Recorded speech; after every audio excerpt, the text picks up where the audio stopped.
Welcome to part 1 of the Rediscovering Wellness series. Today we'll be talking about Canada's Food Guide. The Rediscovering Wellness series is part of the Four Wing Balance Library, an initiative of the Four Wing Balance Steering Committee. So let's talk about how the new food guide was created. Canada's new food guide was released in January 2019. The goal of the food guide is to help you choose foods that improve health, meet nutrient needs, and reduce risk of nutrition-related chronic diseases and conditions. The revision of Canada's food guide is part of Canada's healthy eating strategy. This strategy aims to improve the food environment in Canada by making it easier for Canadians to make the healthier choice. Evidence for Canada's new food guide and dietary recommendations came from looking at a scientific basis, examining the links between food, nutrients, and health, and the Canadian context. This essentially means examining what Canadians eat, their health status, and the environment in which they live. Existing dietary guidance was also examined. Evidence from scientific sources are continually monitored by Health Canada to support dietary guidance. Canada's new food guide was released as a mobile-friendly web application, which provides easier access for Canadians. Health Canada is committed to continuing to improve the content on the web application, adding more information that will help Canadians use the food guide, as well as information that support the use of the guide during specific life stages, such as pregnancy. The new food guide is relevant to all Canadians, and is inclusive of Indigenous peoples. Health Canada and Indigenous Services Canada are working to support the development of healthy eating tools for First Nations, Inuit, and Métis. Canada's Food Guide for First Nations, Inuit, and Métis is still a trusted source of information on healthy eating while these new tools are being developed. So what's new with the food guide? Health Canada engaged with stakeholders and Canadians to better understand their needs throughout the revision process. This helped to ensure that the new food guide is useful, easy to apply, and easy to understand. Through this engagement, Health Canada found that many Canadians experienced challenges when using the previous food guide in their daily lives.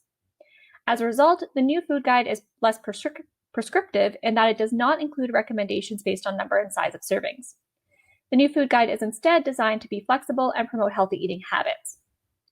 The food guide snapshot, of which the cover is pictured here, provides a summary of Canada's dietary guidelines and healthy eating recommendations. The guide is available in many different languages, encouraging accessibility and reducing barriers.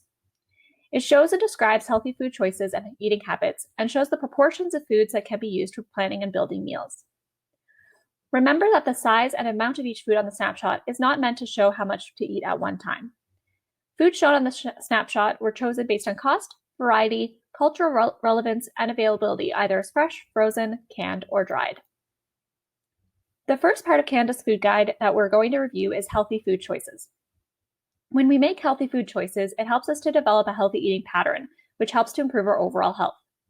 An eating pattern includes what we eat and drink on a regular basis.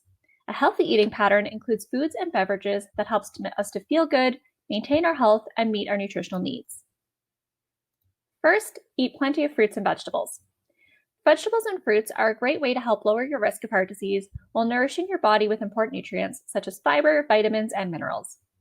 To help increase your intake, include plenty of vegetables and fruit in both your meals and snacks. When sitting down for a meal, aim for half of your plate to be vegetables and fruit. Because there are so many options available, look for different textures, colors, and shapes to find vegetables and fruits that you enjoy. Keep in mind that fruit juice and fruit juice concentrates are high in sugars, so we want to choose water instead. When consuming vegetables and fruits, choose whole or cut up versions rather than juice. When it comes to vegetables and fruit, frozen, canned, or dried can all be healthy options. Your decision around what type to consume may depend on availability and accessibility, budget, taste, preference, and even more options there. When selecting frozen veggies and fruits, choose ones without any added sugars, seasonings, breading, or rich sauces. Canned vegetables and fruit often get a bad rap because of sodium, but they can be a healthy option and are very budget-friendly. When choosing canned vegetables, select ones that have little to no added sodium. Drain and rinse all canned vegetables to lower the sodium content. When choosing canned fruit, select ones with little to no added sugars. So instead of being packed in syrup or fruit juice, select the option of being packed in water. You can use food labels to help you compare canned fruit, vegetables, and fruits. We will go over decoding food labels in a later session. Dried fruit generally has a higher sugar content because it's dehydrated, condensed fruit. Although they can be part of a healthy eating pattern, dried fruit can cause cavities as they stick to your teeth. So if you choose to consume dried fruit, do so with meals and brush your teeth afterward. So how to eat more vegetables? These suggestions on how to eat more vegetables come directly from Canada's food guide. So for example, we can add canned pumpkin or pureed squash to any soup to make it rich and creamy. Wash, chop, and refrigerate or freeze extra vegetables when preparing meals so you have extra for the next day's meals, as well as snacks. If you're buying veggies on sale at the grocery store or harvesting them from the garden, you can also do this to ensure they last longer. Use pre-bagged veggies for easy snacking or meal prep. Leafy greens, baby carrots, green beans, snap peas, cauliflower rice, the list is endless. Serve raw vegetables with your meals, such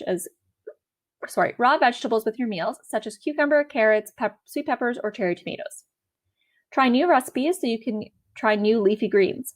There are a bunch of options available, including kale, bok choy, Swiss chard, or spinach. How to eat more fruit. Again, these come directly from the Canada's Food Guide. Choose fruit for dessert. For example, put together a refreshing fruit salad with little to no added sugar. Add fresh fruit to salads such as pears, peaches, or strawberries. Add frozen fruits to baking. Wash, cut, and refrigerate extra fruit for easy snacking or meal prep. Our next part is eating whole grain foods. Whole grain foods are a healthier choice than refined grains as they include all parts of the grain. When a grain is refined, parts of it are removed during processing. As such, whole grain foods have more fiber than refined grains.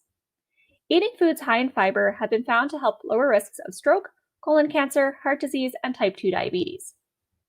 Choose a variety of whole grain foods such as quinoa or whole grain pasta or bread, whole oats or oatmeal, or whole grain brown or wild rice. Keep in mind that some grain foods such as breads, muffins, crackers, and pasta dishes can have a lot of added sodium, sugars, or saturated fat. Although many people think that whole wheat and multigrain foods are whole grain, that may not always be the case. When selecting a whole grain food, read the ingredient list and make sure that the words whole grain are followed by the name of the grain as part of the first ingredients. For example, whole grain oats or whole grain wheat. Although whole wheat foods aren't whole grain, they can still be a healthy choice based on their fiber content. Whole grain foods are not just relegated to mealtime. Whole grain cereal or crackers can make a quick and healthy snack. These suggestions on how to include whole grains in your eating pattern, again, come directly from Canada's Food Guide. Try a new whole grain each week. Examples include farro, freekeh, amaranth, and buckwheat. Mix different whole grain cereals in your cereal bowl and top with lower fat milk or unsweetened plant-based beverages. Select oatmeal, whole grain cereal, or whole grain toast for breakfast. Keep a variety of whole grain foods in your pantry, including oats, quinoa, brown or wild rice, pasta, and bread. Barley, bulgur, and quinoa can easily be added to soups, salads, and stir fries. Replace white rice with brown or wild rice for more fiber. The next part is eating protein foods. Protein foods contain important nutrients such as protein, vitamins, and minerals. Aim to choose protein foods that are derived from plants more often. Doing so provides your body with more fiber and less saturated fat, which can be beneficial to heart health. Remember that you don't need to eat large amounts of protein foods to meet your nutritional needs. There are plenty of protein foods options available. For example, you can try eggs, lean meats and poultry, which include lean cuts of beef, pork, and wild game, as well as turkey or chicken. Nuts and seeds such as peanuts, almonds, cashews, sunflower seeds, and nut butters. Lower fat dairy products, including milk, yogurt, and lower sodium cheese or low fat cheese. Beans, peas, and lentils. And fortified soy beverages, tofu, soybeans, and other soy products. Here are some ways to choose healthy protein foods. When selecting beans, peas, and lentils, you can either choose the dried version, which can be soaked and cooked, or the canned version. So make sure that there is low to no added sodium, and again, remember to rinse and drain prior to using. For nuts and seeds, select ones without added sugars or fat, which is oils, and sodium, which is salt. Pick peanut butter or nut butters that only have the nut listed as the ingredient rather than added sodium, sugar, or saturated fat. For fish and shellfish, choose canned fish with little to no added sodium or fresh or frozen that has not been breaded, battered, or deep fried. When choosing lean meats, keep these things in mind. We want to choose skinless poultry or remove skin. Select lean cuts of meat, such as a round or a loin cut. Ensure fresh or frozen meat and poultry does not have any rich sauce included. Prepared meat should also have little to no added sodium or saturated fat. For dairy products, they should be lower fat, lower sodium, and unsweetened. Yogurt should be without fruit sauces or flavors, and milk should be skim or 1%. These ideas on how to incorporate more plant-based protein in your eating pattern are directly from Canada's Food Guide. You can make your own trail mix using nuts and seeds and whole grain cereal. You could add soft tofu to blended soup, which will make it thicker and creamier. You could eat hummus with vegetables or use it in a wrap or pita. Try bean salad, lentil, and rice pilaf, or eat some vegetarian chili. And plan a couple of meatless meals per week, such as meatless Mondays. Choosing healthy fats. When we consume foods that contain mostly saturated fat, we increase our risk for heart disease, which is the leading cause of death in Canada. To reduce our risk, we need to choose foods that contain mostly healthy unsaturated fats. Foods that contain healthy fats include nuts and seeds, avocado, fatty fish, vegetable oils, and soft margarine. Foods that contain saturated fat include fatty meats, high-fat dairy products, some highly processed foods, and some tropical oils such as palm oil or coconut oil. To ensure that you choose healthy fats in your eating pattern, try different types of fatty fish such as trout, salmon, herring, and mackerel. The availability of the fish was going to depend on your area and whether that fish is going to be fresh, frozen, or canned. Use oils with unsaturated fats when preparing foods. Examples of these would include corn, olive, canola, peanut, sesame, soybean, flaxseed, safflower, and sunflower. Snack on small amounts of nuts and seeds. Try different nut butters such as peanut or almond. Try pumpkin or sunflower seeds as a snack or in a salad. Make your own salad dressing with oil and add some balsamic, rice wine, or other vinegar with some lemon juice, Dijon mustard, garlic, and herbs. Limit the amount of foods you consume that contain saturated fat. This includes cream, higher fat meats, processed meats, canned coconut milk or cream, some frozen desserts, and some desserts and bakery products, most deep-fried foods, and cheeses or foods containing a lot of cheese. When preparing foods, limit the amount of saturated fat, oils, and fats. This includes hard margarine, lard, butter, palm or coconut oil, and ghee. Choose lean cuts of meat and skinless poultry and trim off as much visible fat as possible. Lean or extra cuts of meat can include pork loin, chicken breast, sirloin roast or steak, inside and outside round roast, lean ground poultry, wild game such as deer, bison, moose, or caribou. Drain off fat when cooking ground beef. We also want to limit highly processed foods. Highly processed foods are not part of a healthy eating pattern, and as they add excess sodium, sugars, and/or saturated fats to our diet.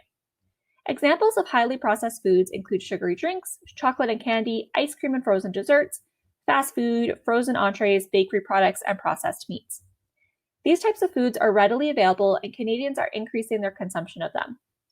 When we increase our intake of sodium, sugars, and/or saturated fat, our risk for chronic disease increases.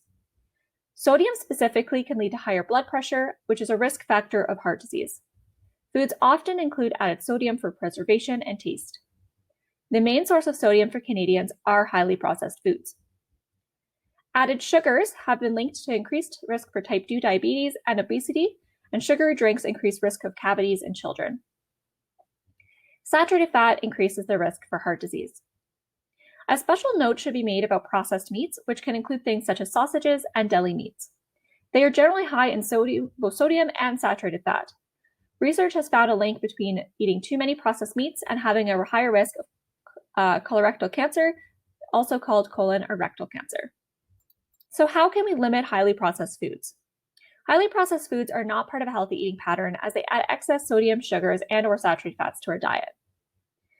These foods should be consumed less often and in small amounts if you do choose to consume it. Try to replace highly processed foods with healthier options. For example, drink water instead of sugary drinks such as pop or juice. Do not purchase highly processed foods and keep them in the home. Choose healthier menu options when eating out. Make homemade versions of your favorite fast food or bakery items. Stock your pantry and fridge with healthy snacks, and use food labels to make healthier choices. Remember that not all processed foods are made the same. Some processing types actually help us to have a safe and convenient food supply. Examples of these include pasteurization, drying, canning, or freezing. We also want to make water our drink of choice. Many drinks that are available add extra calories, sugars, sodium, or saturated fat. Water does not. Water is important to our overall health, and we need to replace water we lose daily through bodily functions such as sweating, breathing, or getting rid of waste. Here are some ideas to make it easier to drink more water. You can drink it hot or cold, whatever your preference is. Drink it with your meal, so ensuring that you always pour a glass of water when you're sitting down for a meal. Ask for water instead of pop, juice, or alcohol when you're eating out at a restaurant. Carry a reusable water bottle with you everywhere you go. Try a fruit and herb-infused water or carbonated flavored water. Drink water during and after physical activity. And keep a pitcher of water in the fridge or on the counter, depending on your temperature preference. Food labels are a great way to make informed decisions about what you eat and drink, as they help to compare choices and what is in the food and beverages you're considering. Food labels also help you to select products that have either a little or a lot of a specific nutrient. For example, you may look for products with less sodium and more fiber. Check out our session on decoding food labels to learn more. We also want to be aware of food marketing. Companies use food marketing to advertise their products to you, the consumer. Many of the foods and beverages that are marketed can add sodium, sugars, and saturated fats to the diets of Canadians. There are many types of food marketing, some of which include branding, social media posts, commercials, and product placement. Check out our session on food marketing to learn more. Our next section will go into healthy eating habits. Healthy eating is about more than just what we eat. It's also about how we eat. So the first part here is being mindful. Being mindful of our eating habits means that we are aware of how, why, what, when, where, and how much we eat. When we are mindful of our eating habits, it allows us to make healthier choices more often, move our positive changes into the realm of routine eating behaviors, be more conscious of the food that we eat and our eating habits, be aware of our everyday eating decisions, and reconnect to the eating experience by being aware of our thoughts, feelings, emotions, and behaviors. We will talk more about how to be mindful with our eating habits in our session titled Reasons for Eating. We also want to cook more often, but why? So cooking more often can help us to develop healthy eating habits and patterns. When we cook, we develop new skills. Cooking also helps us to rely less on highly processed foods and make foods that we like and eat. We can also save money by not spending money on fast food or restaurant meals, and we can choose healthy ingredients. So here are some tips on how we can cook more often and make it easier for us. So cooking once and eating twice means cooking enough for another meal. This doesn't mean you need to eat the same meal twice. You can get creative with your leftovers and make a whole new meal. Batch cooking means baking bigger batches of meals and snacks to freeze them in meal-sized portions or snack-sized portions for convenient weekday needs. Although it can be a time investment up front, it can save you time and money overall. Options for batch cooking can include chili, soups and stews, casseroles, or spaghetti sauce. Time-saving tools can make home cooking easier and can include things such as a mini chopper, a food processor, a slow cooker, or a pressure cooker. It's easier to cook healthier options when you have the healthy ingredients on hand. Keep your pantry, fridge, and freezer stocked with ingredients such as low-sodium broth, bagged leafy greens, herbs and spices, pre-cut veggies, canned tuna or salmon, frozen or canned low-sodium veggies and canned beans with no sauce added, and chickpeas and lentils. Healthy cooking methods are those that require little to no added fat. This includes baking, broiling, roasting, steaming, stir-frying, and sautéing. Learn more about cooking in our session titled Meal Planning 101. We also want to enjoy our food. When we enjoy our food, we taste the flavors, are more open to trying new foods, and generally develop a healthy attitude about and with food. Enjoying your food includes socializing at mealtime, enjoying the act of shopping, preparing and cooking food, growing and harvesting food, getting to know the people that grow and produce your food, as well as involving others in the process. When enjoying your food, make your own healthy choices. Choose a variety of healthy foods and flavors that appeal to your taste buds. Appreciate culture and food traditions. Choose foods that fit within your budget. Try new foods. You can try a new meal per week or have a specific day of the week dedicated to adventuring to another country with food. Create a positive eating environment by eating with others, making your dining area attractive and relaxing. And lastly, eat meals with others. Sharing meals with others can increase our feelings of connectedness and enjoyment. We're often able to share food traditions across generations and cultures and try foods that we may not have been drawn to before. Ideas of how you may eat with others include planning a breakfast date with friends, starting a regular community meal with neighbors, having lunch with a coworker, or starting a dinner party tradition. Of course, also eating with your family if that's an option for you. If you would like to learn more about Canada's Food Guide or to access it to increase your healthy eating behaviors, go to canada.ca/foodguide. Remember to check out the remainder of our sessions in our Rediscovering Wellness series. This series is a 13-part series part of the Four Wing Balance library and is available through our playlist.